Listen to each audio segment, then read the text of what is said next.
जय हिंद बच्चों। इस समय आप लोग महामना इंस्टीट्यूट के यूट्यूब चैनल से जुड़े हुए हैं और इस चैनल में मैं आप सबका स्वागत करता हूं।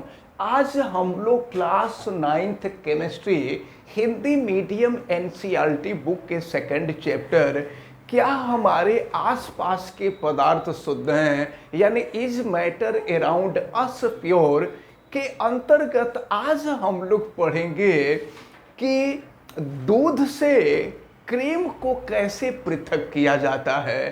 तो देखें, दूध से क्रीम को पृथक करने का जो तरीका है वो सामान्यतया हम सभी लोग जानते हैं, तो उसी को यहाँ पर देखना है, उसी को यहाँ पर समझना है। देखें, दूध से क्रीम को अलग करने के लिए हमें मथानी की जरूरत पड़ती है या जिसको हम अपकेंद्रित्र कहते हैं। यह एक मशीन होता है जो जैसे मथानी को घुमाया जाता है वैसे ही उसका स्विच ऑन कर देते हैं तो दूध में वो तेजी से घूमने लगता है। लेकिन एक चीज मैं आपको बता दूं कि यहाँ पर दूध से क्रीम को अलग करना बताया जा रहा है, दही से नहीं। दही से क्रीम को अलग करने के लिए भी मेथड लगभग वही होता है, लेकिन हम आपको बताने जा रहे हैं कि दूध से क्रीम को कैसे अलग करते हैं। तो इसमें किया ये जाता है कि जिस दूध में से क्रीम को निकालना होता है उसको हम एक पात्र में ले लेते हैं, और अगर आपके पास अपकेंद्रित्र है, अपकेंद्रित्र जिसको हम सेंट्रीफ्यूगिंग मशीन कहते हैं, अगर सेंट्रीफ्यूगिंग मशीन है और अगर नहीं है आपके पास तो हम समझते हैं कि सबके यहाँ दूध से दही और दही से मट्ठा बनाने का काम होता होगा, लगभग सबके यहाँ होता होगा, तो सबके पास जो है मथानी होगी। अब जब उस मथानी को दूध में हम बहुत तेजी से चलाते हैं ना, तो उसमें होता ये है कि अब वो गति अवस्था में आ जाता है। तो गति अवस्था में आ जाता है तो दूध के वे कण जो हल्के होते हैं, क्रीम जो होता है दूध से हल्का होता है, वह धीरे धीरे ऊपर आ जाता है। और जब ऊपर आ जाता है तो अगर ज्यादा मात्रा में दूध है तो मथानी को ज्यादा देर तक चलाना पड़ेगा, अगर कम मात्रा में दूध है तो मथानी को कम समय तक चलाना पड़ेगा। उसको जब कुछ समय तक आप चलाएंगे तो एक चीज मैं बता दे रहा हूं, दूध धीरे धीरे गर्म हो जाता है। जब गर्म हो जाता है तो उसमें जो क्रीम होता है, क्रीम के कण हल्के होते हैं, वो हल्के होकर के ऊपर आ जाते हैं। तो बहुत लोग या तो उसको छनित्र से छान करके फिल्टर करके अलग कर लेते हैं, या नहीं तो बहुत लोग जो है हाथ से ही उसको अलग कर लेते हैं।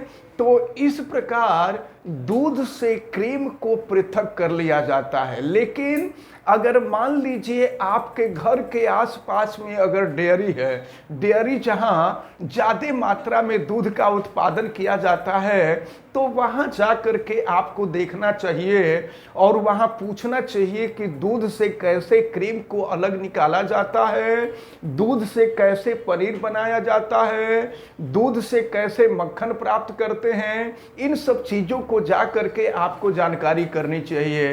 अब एक चीज हम आपको बता दें कि दूध से क्रीम पृथक करने का जो मेथड है इसका हम लोग वैज्ञानिकी प्रयोग करते हैं, और वैज्ञानिकी प्रयोग में देखते हैं कि आपके ब्लड में किसी प्रकार की गड़बड़ी होती है तो पैथोलॉजी सेंटर पर जाते हैं और देखिए तमाम तरह शरीर में आपको किस तरह की बीमारी है वो शरीर के उस हिसाब से उस अंग से प्राप्त होता है। जैसे मान लीजिए कुछ जांच जो होता है वो ब्लड से होता है, कुछ जांच जो होता है वो आपके पेशाब से होता है।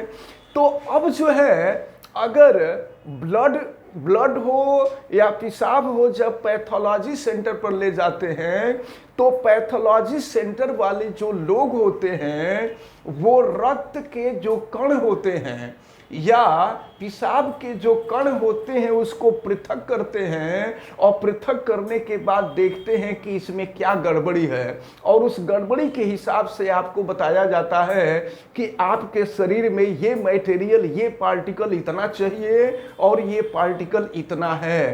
तो इस प्रकार जो है आपको अपने शरीर को कंट्रोल करना है या आपको ये इलाज लेना है, ये प्रिकॉशन बरतना है, ये सारी चीजें जो है पैथोलॉजी सेंटर से ज्ञात होने के बाद होती हैं।